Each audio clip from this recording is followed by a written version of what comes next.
So welcome everyone to the August TELedvisors webinar for 2018. Our theme today is openness, roughly, and I'm really excited to have the three presenters that we've got today. We're going to start off with Sonia Wilkie and the crew at Victorian University. So with that very brief introduction, over to you, Sonia. Thank you very much, Wendy. So I've got myself, Tania McDonald and Mike Sturmey in here to present to you to talk about H5P. So Tania, we might get you to start off first of all.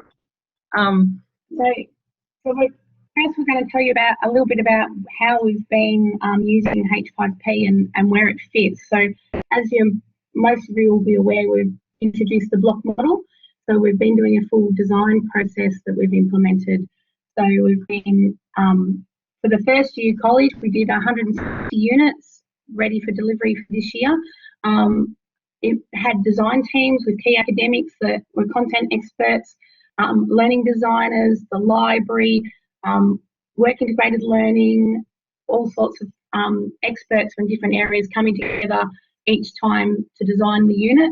As you can see, we used the ADDIE model and covered the topics and the assessment. We used a design board that was a visual prompt to make sure that everything was tracked and easily seen. This included how we were going to use activities and where they fitted. And as you can see, therefore, because we've gone away from exams and we've gone away from lectures, there's no exam and no lectures at all, we had to find new ways to share information prior to the active learning in the classroom.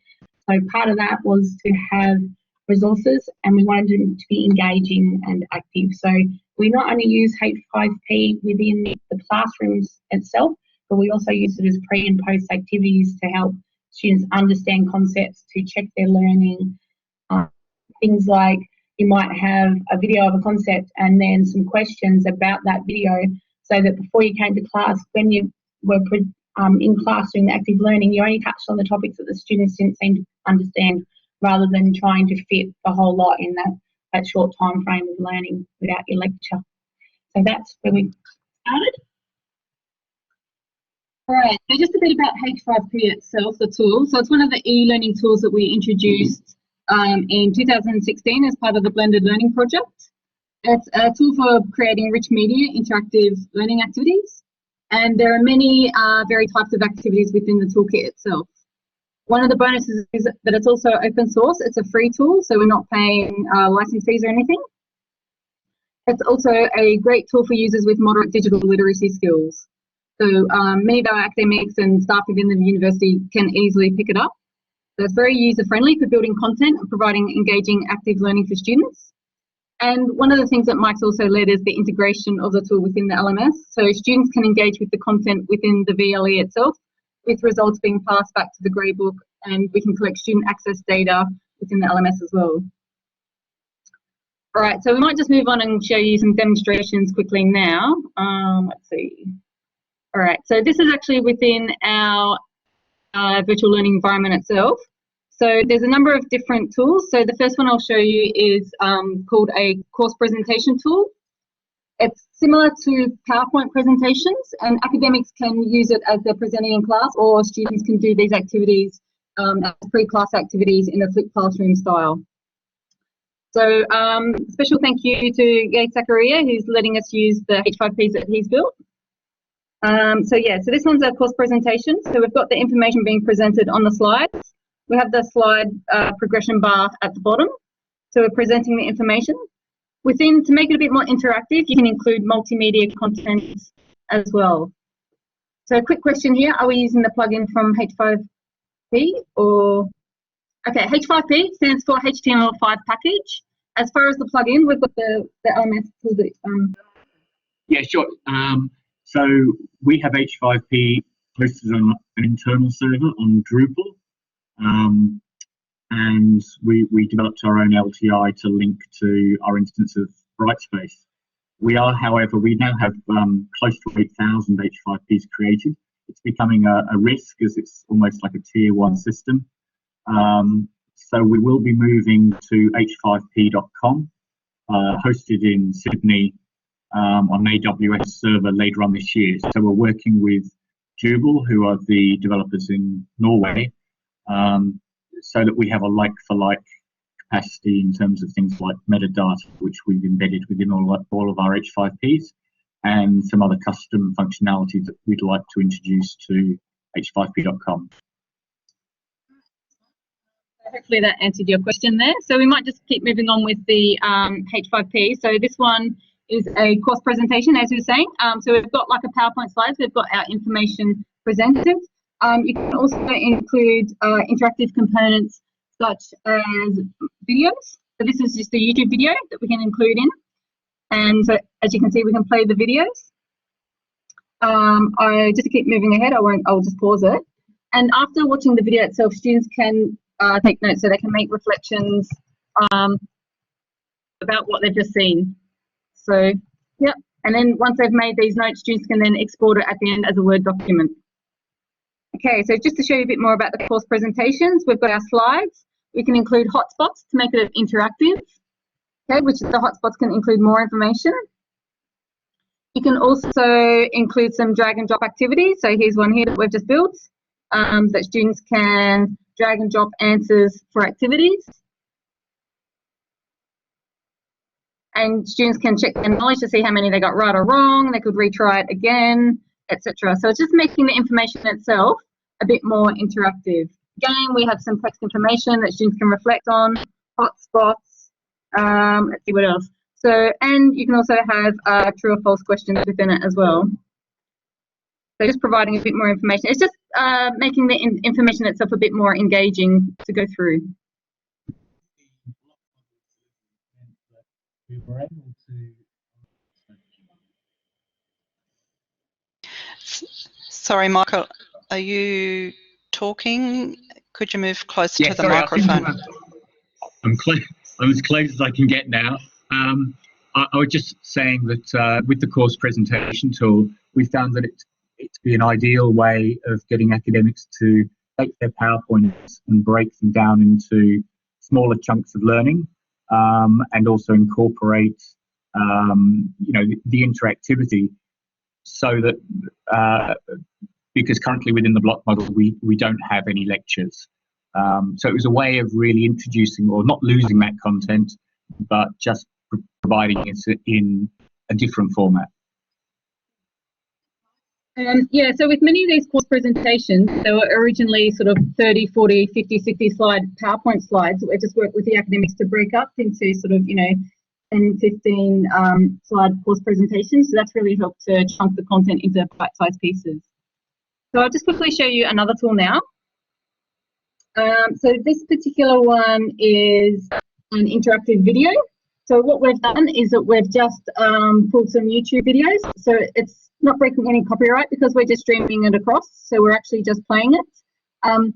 This particular video is a 360 video developed by the BBC about the Large Hadron Collider. So the way we've been able to use it as like a remote tour. So, when students can't actually go visit these places, they can engage in these 360 videos as a virtual tour. So I'll just hit the play button to start it up.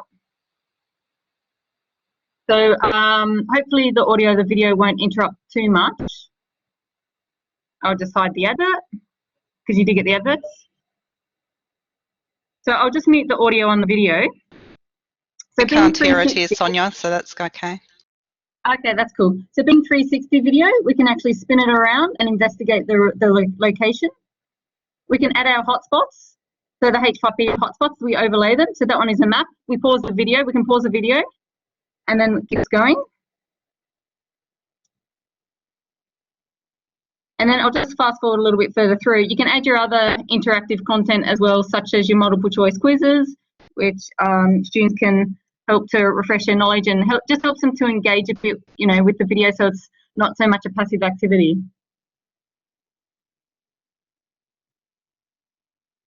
Great, so I'll just show you another activity now.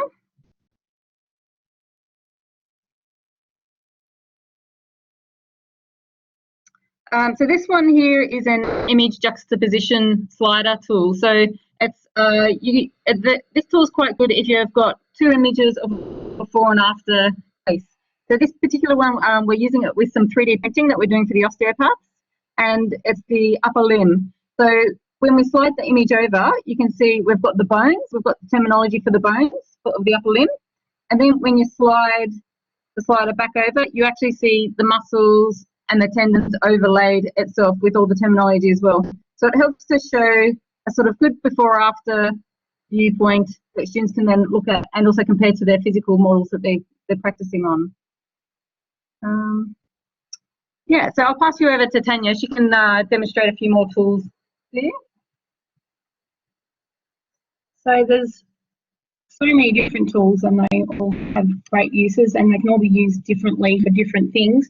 Here's an example of a timeline that we've actually used, I'll make it full screen, to help with a full placement unit. The unit was completely practicum except for an international reduction.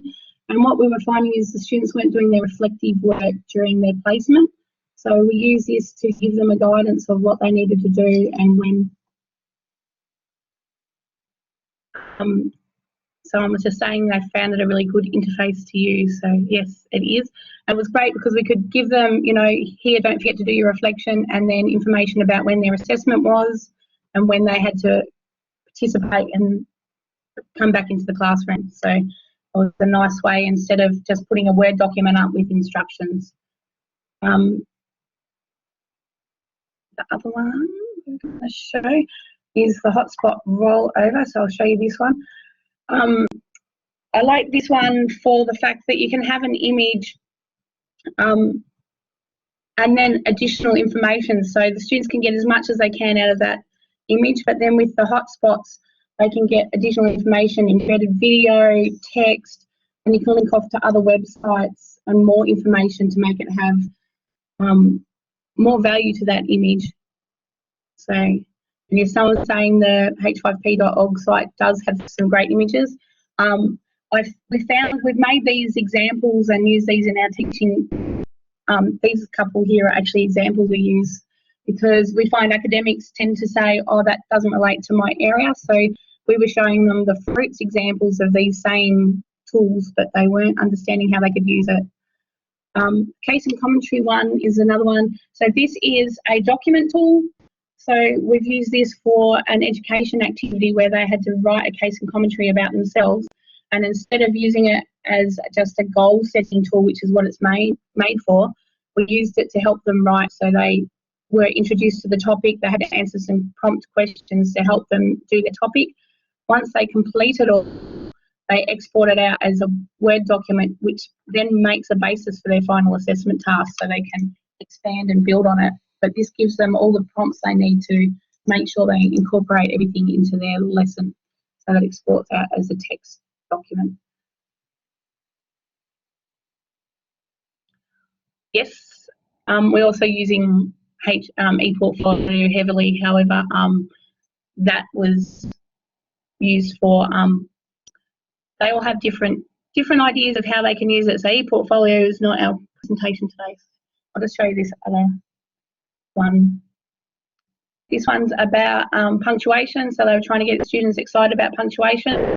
So a woman without her man is nothing, showing the value of punctuation. And then if we turn it, a woman without her man is nothing. Watch out, man eating apes. And so on. So that's just the dialogue cards, which is another nice little one. But we've only got 5 minutes to go, so I will pass you over to Mike. Oh, Sonia. All right. Okay, let's see. All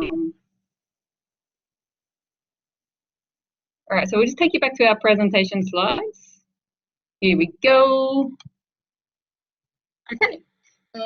Okay, so that was just showing you a few different H5Ps itself. So one of the things that we've been able to do at Victorian University is to build a community practice running H5P. So the staff have been really keen to adopt it to build their online activities, which has been really great. But as Mike said earlier, they've built over 7,000 have been built at the university, close to 8,000, of which more than 3.5 have been shared. So academics are sharing them amongst themselves, they're repurposing them and then tweaking them. So that's really helped with sustainability of content. So things are being applied across different disciplines. How much support do academics need to do this? We have provided PD. Generally, we show them the examples first. This gets them really excited. And then we do run PD to help the academics build it as well. All right, so yeah, just a bit of data there on the distribution, sort of how many that have been built and shared across the university. All right, we've also had some positive feedback from both the academics and the students. So the student feedback, they love it. You know, the support videos, they're great. They like the flexibility of it. And it just helps them to reflect. You know, when you've got these activities as pre-class and post-class activities, it just helps them to reflect on it and, you know, go back at whatever time they want to have a go at these activities. Same for the staff. They've been really positive. So we've had a lot of thank yous for showing them how to use the tools. Is it based on licensing? There is no licensing, as at the moment we're using the open source version. When we move to h5p.com, we will be licensing. We're going to take we're looking at an entire site license, so for any number of students and staff, because students also use H5P to create assessment items within the LMS and submit those. So rather than just sort of creating a boring PowerPoint, they're able to submit a course presentation as well.